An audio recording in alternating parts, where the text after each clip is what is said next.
Welcome back to the show. This one's going to be just a quick hit episode. We've got a few pieces of breaking news that we want to cover just to keep you as up to date as possible as drafts are always happening.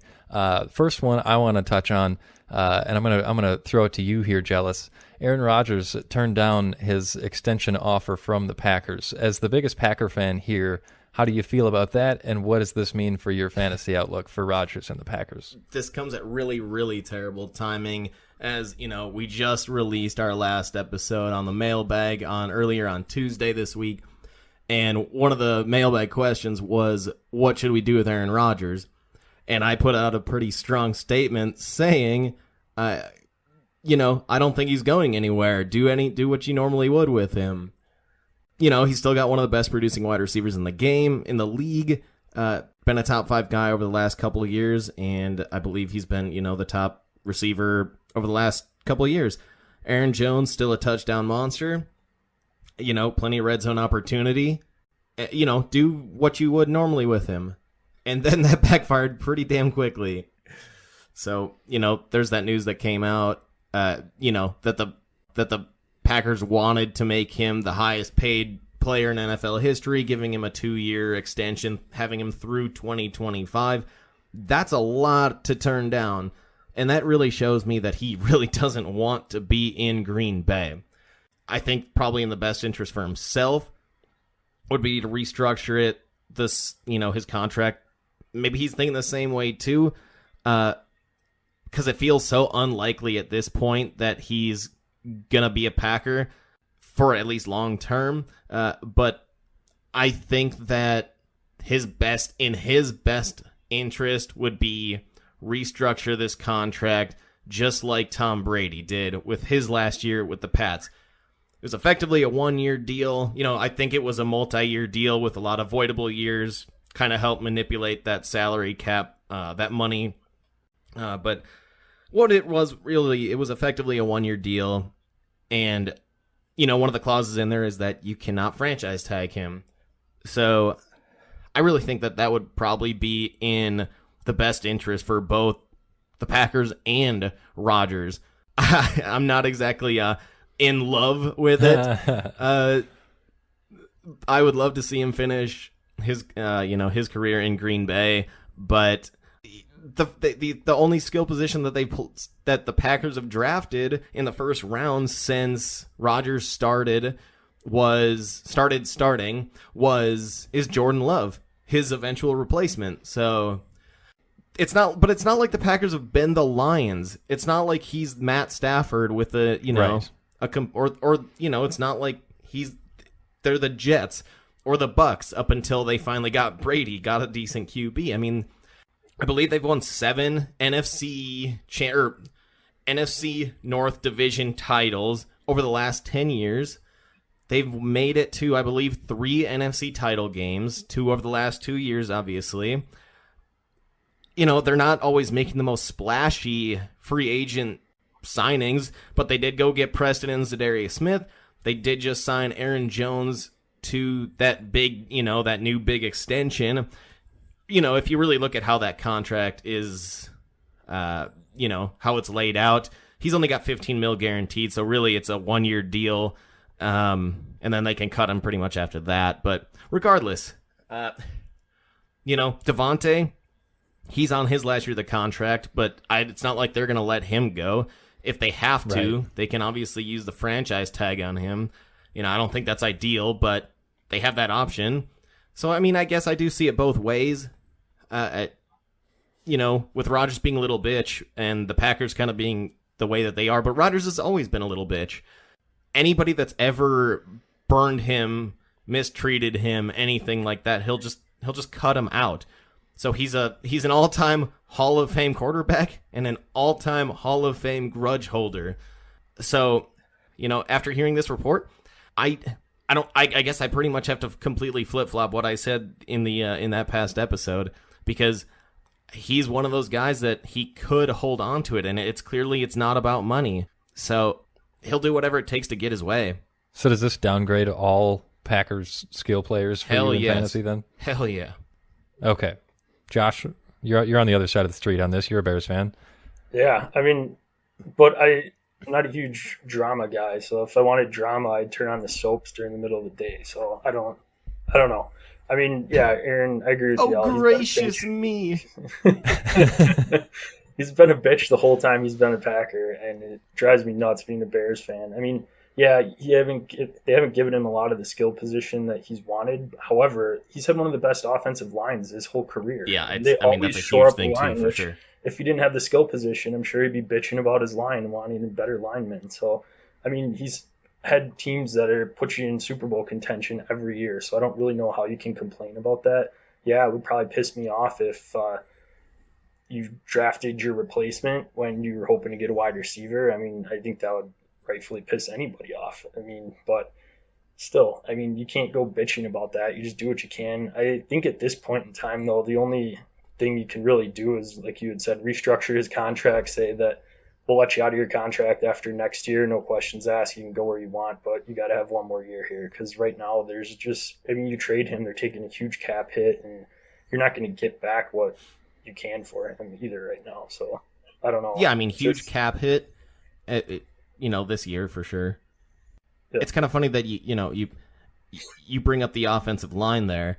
The other high profile QB that we'll get into Deshaun at some point, but the other high profile QB that made it publicly known that he was unhappy is Russell Wilson.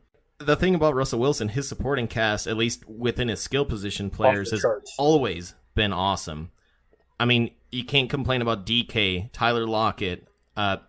Chris Carson's always been solid. They just added Gerald Everett. So they've always had sweet skill position players around him. He's complaining about his O-line. Now you got Rodgers, who's over here. He's never had any reason to complain about his O-line, and he's still, so it's about skill position players, and he's still complaining about having, one of the top backs and one of the top receivers in the league surrounding him. So, but he's also, I guess he has said it's never been about the players. It's not about the coach. It's about the culture. It's about the organization. It's about leadership up at the top. And, the lack of communication regarding that Jordan Love pick. It's just one QB is complaining about his skill position players and the culture. The other one, just as much of a stud, is complaining about his O-line. And, sometimes it's like, what do you want, man? I think that's the biggest thing with Green Bay is that you got Rodgers and Gutekunst that both have big egos, and one of them just needs to just get that resolved, put it past them, and just try and make this season work. I mean, I don't know if you got to get out the tape measure, make sure it's on the millimeter side, measure dicks or what, but got to figure it out. Shake your dicks, this pissing contest. Put the saltine cracker out there. Yeah. Oh, yeah. That took a direction. Next topic. Yeah, that's actually a great segue into Deshaun Watson.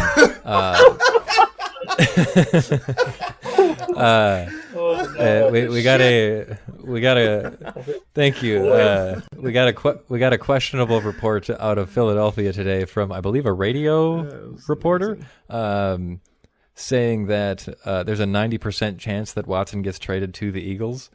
What do you guys make of this? Is this at all worth even believing? Is this worth thinking about? What would that mean if it did happen? Give me something. I mean, I think the only reason he even said that was because of what the Texans were wanting for Deshaun Watson. The Eagles have 3 first-round picks. So I think that was the only reason he really threw that out there. I mean, 90%, and pulling that number out of your ass. I mean, that's reckless as all hell. You have no idea what you're even talking about with that. You know how high of a percentage 90% is? And they just traded away Carson Wentz. He spent a decent draft pick on Jalen Hurts last year. I don't see it. Maybe after this season you take a look at it, and obviously it's going to have to be with Deshaun Watson and all the legal stuff he's in, which hasn't been a whole lot of news out of that front. But I think you've said that you're going to go with Jalen. I mean, you had a chance to take a quarterback this year if you weren't confident in Jalen Hurts, somebody that doesn't have any off the field issues. So I think you got to roll the dice with Jalen Hurts this year, see what the kid's got, and then address it next year. I mean, if your team sucks, then you're at least going to be in the top 10. You can draft a quarterback, but I don't know. Deshaun Watson, until his legal stuff's done, I mean, you can't touch him right now. Literally. 90%. Nor should anyone. Nor should anyone. Yeah, I totally agree. I think this is mostly nonsense. I mean, sure, they have the ability to trade for him, but the fact that they haven't yet, they're still rolling with Jalen. They got through their initial mini camp or whatever with Jalen. They're gonna keep him. He showed enough that he can help them win games. He might not be a perfect passing quarterback for fantasy, but that doesn't matter. All you need to do is put points on the board, and Jalen can get the job done there, I think. I mean, it's still an NFC East team, so, whatever, who cares? But I think they're going to go with him. I don't think Watson goes there. It's just strange to get that kind of confidence out of anyone. I assume this is just for clickbait. That's my guess here. Jell, you got any thoughts? Trying to, make a name out of himself. Oh, the reporter, yeah. Okay, 90% BS. That's an A on a test. You have to know exactly hard to come by what you're talking about. That's impossible. That's almost impossible to come by on a report. Sex jokes. I guess what I thought was more interesting about this story, just in general, in order for Watson to get to the Eagles, what is the trading deadline? Is that week 7, week 8? That sounds about right. Yeah, I guess I don't know the what dates in front of me. Let's say it's week 7, and we see nothing, out of Jalen for the first 6-7 weeks. Watson's case, maybe it's settled, maybe it's cleared up, but he's still unwilling to play in Houston. Maybe that's when a deal could be done. If a deal were to be done, I think that's when it could be. I just thought the timeline was kind of interesting. Something to kind of chew on. Howard Eskin is the fella's name. Just to who exactly? Yeah, right. Yeah, that's fair. I mean, not that we live in Philly, so maybe people in Philly know. I don't know. If you are listening and you're from Philly, go fuck yourself.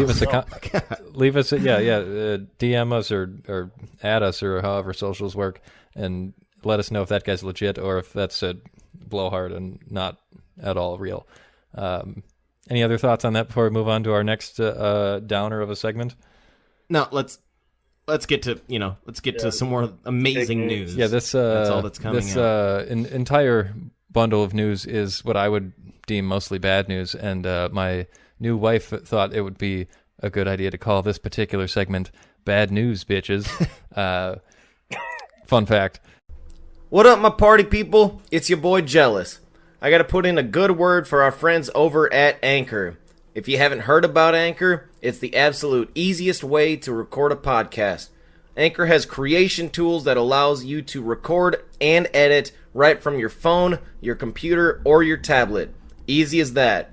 It will also distribute your podcast for you so it can be heard on Spotify, Apple Podcasts, and many other listening platforms. You can also make money directly through the program with no minimum amount of listeners. And best of all, kids, it's free. It's everything you need to make a podcast all in one place. So download the free Anchor app or go to anchor.fm to get started. So getting into the worst news of all of this would be Cam Akers tearing his Achilles. That's kind of a big one. That's big for Dynasty. That's big for redraft. That's big for NFL implications. Josh, hit me with your initial thoughts. I know you just made a move in Dynasty the other day. What are you doing about this? What does this mean?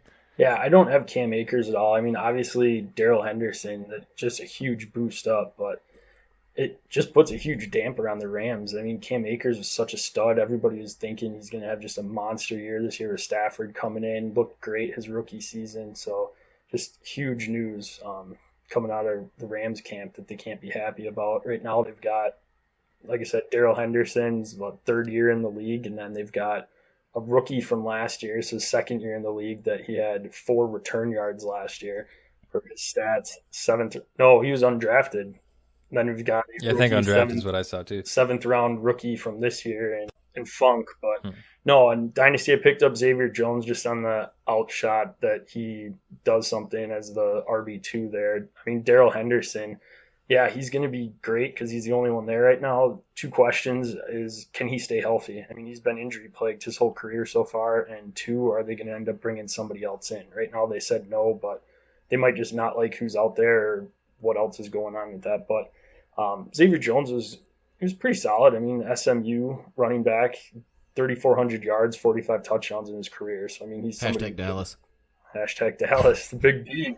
But I mean, undrafted rookie from last year, I mean, odds are he's probably not going to do a ton. But right now, if you're in Dynasty, I would scoop him up because I think he's going to be the next one up right now. I mean, it just brings me to, the veteran running back, that room, seeing, looking at who's available. Yeah. Le'Veon Bell, AP, Gurley obviously just got scooped up by Baltimore. I don't know if I would love having any of those necessarily for fantasy on my team, either AP or Lev. But if they're a starting running back, there's value there. And the maybe AP isn't still on the Lions because the Lions already now have 4 guys, but I think that he's the easiest match for the Rams. If you go back to what, Todd Gurley was doing when he was really at his best, when he was balling out, he, a lot of downhill running, and that's where AP's at his best, especially the first half of last year. Just keep an eye on Adrian Peterson, keep an eye on Le'Veon Bell. I could see AP loving being in LA too, kind of having that spotlight that comes with being in LA. So just something to keep an eye on for just general NFL news and for fantasy. Yeah, that's fair. I'm torn on how to go on this. Besides, Darrell Henderson is the obvious winner. After that, I'm pretty split on whether they're going to sign someone or roll with Xavier Jones as their probable backup. I did some digging through Xavier Jones's Twitter account just to see, what that guy's all about. Overall, he seemed. I was looking for, like goofy, weird stuff. Yeah, I wasn't finding it. He seems like a very, grateful, thankful guy, which is an awesome personality trait. Very driven. I did see that, Jealous, you'll like this. His favorite athlete of all time is Kobe Bryant. Good man. Yeah. Good man. Yeah, good man. And a couple months before he got drafted. That literally does give him a couple points, Good. Nice. In my book right there on the scoreboard right there. Seems like an awesome guy. And a couple months before he was drafted, he had some tweet about, being doubted all the time and just working hard behind the scenes and stuff like that. And Deion Sanders replied to it saying something along the lines of, "I believe in you, bro," or something like that. So I don't know what Deion Sanders knew about him at the time, but that's interesting nonetheless. They must have some sort of connection. Yeah. It's kind of interesting why they would have that kind of connection. I don't thought know that if was it goes odd. back to back in high school or something. Why would Deion give really any sort of a shit about some running back for SMU? Yeah. It seemed weird to me, but I thought that was cool. So now all of you listening know a little bit more about a running back who might not make an impact, but maybe he will. Who knows? But maybe let's. he will. But classic Drake and Lil Wayne song. Let's move on to our last piece of news for now, concerning the disappointing DeAndre Hopkins, saying Disappointing indeed. more or less that he is not currently vaccinated and does not want to be vaccinated, and that is putting a strain on his relationship with his NFL career. What is your hot take on this? We just found out about this today, so we don't have a lot of info to go on. Josh, you seem more mentally prepared to answer this. What the fuck does that mean? Because you were staring off into space for a second. I didn't know I'm it. sitting here listening. What? Let's start with Josh anyway. What do you think of D-Hop saying this? It was disappointing, and it's a since deleted tweet. So, I mean, obviously he was going to do that once he got a lot of backlash for it. But Naturally. of course he should have. Yeah.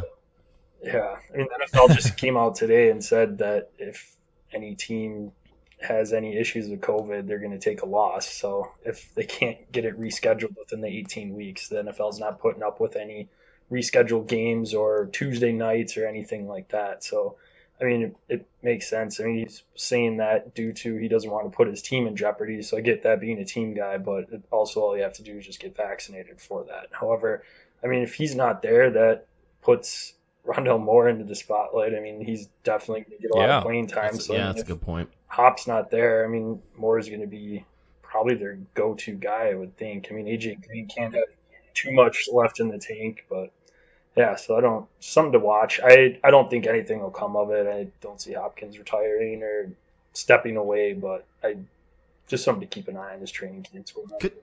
Could put JJ Watt into into that tight end position. Maybe he'll get some receptions. That'd be fun.